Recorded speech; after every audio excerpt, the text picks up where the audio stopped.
보았습니다. 그는 커피의 카페인이 피로도와 상관이 없다고 느꼈습니다. 그 결과 커피 과다 복용으로 심한 피로감, 우울증, 운전 중 사고 등을 겪었습니다. 특히 캔커피는 일반 커피의 10배 더 심각한 작용을 초래한다고 합니다. 인스턴트 식품도 캔커피에 들어가는 동일 성분이 소량 섞여 있다고 합니다. 바로 녹을 방지하는 방부제이지요. 이 방부제 성분은 화학물질의 분자 공식에 의해서 만들어졌는데요.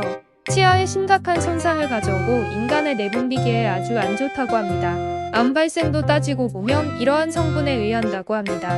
가끔 식당에서 쓰는 반찬이나 국에 커피나 맥주, 술 등을 넣는 경우가 있는데요. 이것이 독이 되어 단명을 하는 경우도 심심치 않게 찾아볼 수 있습니다. 외국에서는 커피도 일종의 정신착란 증세를 유발시킨다고 단정지었습니다. 실제로 커피를 먹고 운동을 하는 것과 그냥 운동을 하는 것을 비교해 보았는데요. 잦은 실수와 두통, 메스꺼움, 부상, 좀비 증상도 보였다고 합니다.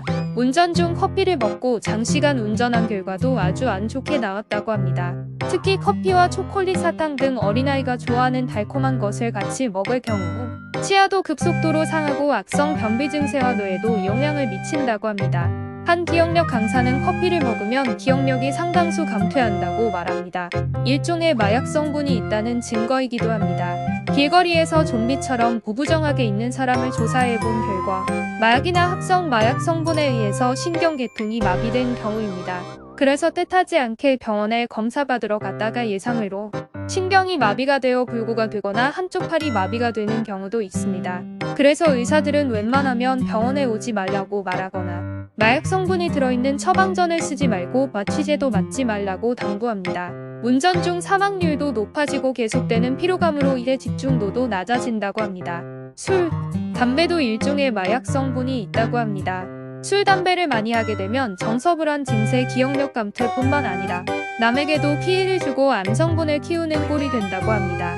실제로 담배를 피우는 가족이 있는 경우 가족 전체가 동일한 암에 걸렸다고 합니다. 알코올 중독자가 있는 가족이 있는 경우 가족 모두가 심각한 정신병이 생겼다고 합니다. 회사에서 담배를 피우는 동료가 있는 경우 나머지 동료도 전부 암에 걸렸다고 합니다. 냄새 분석가는 담배 연기가 화학물질 냄새 중 가장 독성이 심하다고 합니다. 건강을 생각하는 것은 아무리 지나쳐도 또 다가옵니다. 항상 주의를 기울이며 생각해야지 오래 사는 지름길입니다.